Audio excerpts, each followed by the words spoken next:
Notion is very important to speak about notion because whatever is created and whatever you see is notion. Don't be surprised. You have a tiny seed on the palm of your hand, maybe mustard seed. We use the mustard in India because it is the tiniest seed that we have, mustard seed or a banyan seed, or in the West, sesame seed, you can, whatever it is.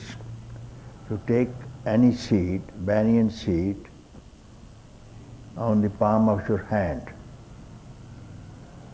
What do you see in it? A huge tree, a grand trunk, branches, flowers, millions of fruits, and again billions and trillions of seeds in it. In a tiny seed, So I'm comparing this with notion. And this, when it comes in contact with the soil, it sprouts. The notion is now sprouted like this universe, time, space that you see, past, present, future. Men, animals, mountains, rivers, forests. Is the tiny seed-like notion, you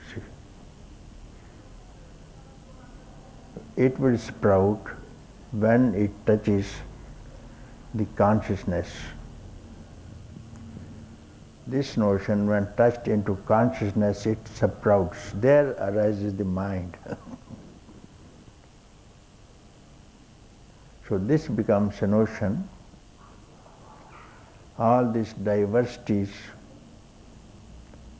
are from the single notion that I suffer, I am happy, I am bound, I want to be free. All these are notions. A sage is free from this notion, who knows that this is a notion. But others who have yet to be enlightened, they are not free from this notion. Therefore, they think that they are bound. They think that they are suffering. And they have to be enlightened somehow later on. So how to get rid of this notion? Notion is just a thought, your own thought. And this thought must rise from somewhere. As the seed touches the soil, sprouted, became a tree. So this notion touches the consciousness, and there sprouts a mind. What could be mind unless there is a consciousness as a substratum, as the soil of this sprout? Where could the mind stand unless it has some soil, some foundation, some substratum?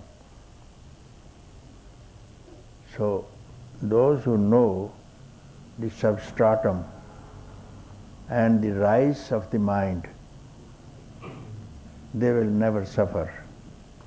And those who will begin from the sprout, from the notion itself, and look at the branches and the fruits and the flowers and the sufferings and the happinesses and the joys of life, and they will endlessly suffer because they do not know the substratum of all this. Thought is the substratum. Thought is the mind. Mind is time, space, past. How it rises. And it rises It looks to be created when it rises, as although it is not true if it rises or not, it is created or not. Both are simultaneously seen, as you see in the mirage desert. You see a running river in the mirage, in the desert, in the sands. River is running.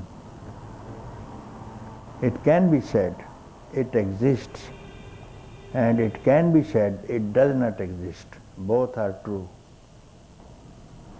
It looks like a river, and people go running to have a swim in it because it looks like a real river. And it is also true that it doesn't exist because it is sand. There is no river at all. Both are simultaneous truth. So call this samsara, call this world. It exists like mirage, and call it doesn't exist. These truths are simultaneously real. And if you take it this way, this is not real is also true, it is real is also true. Like the mirage and like the seed. And it is real because it sprouted from the consciousness. And as a notion, it is not true. So from the notion, there is the rise of ego. Ego of observer, observation and observed. Here the trouble starts, you see. So for the sage, this trouble is not there. His observer, observation and observed is the same.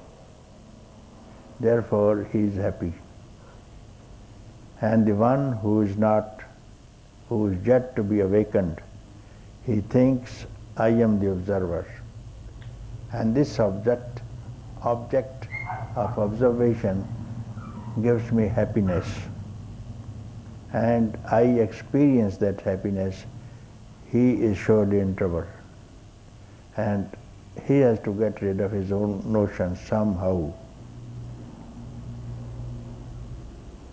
Sitting with the saint or investigating by his own discrimination, discernment, by the help of some wise people, he can do whatever he wants. So there are two things, you see. How to get rid of this ego that gives us diversity. And the one, there is no diversity. Yet in the other, diversity and unity are the same.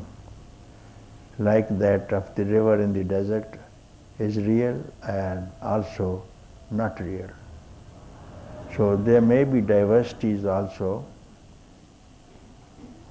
If you know the basis, the substratum of all these diversities, dualities, like the waves in the ocean, are none different from the substance water. So let there be multiplicity of waves that cannot lose their oneness from the water.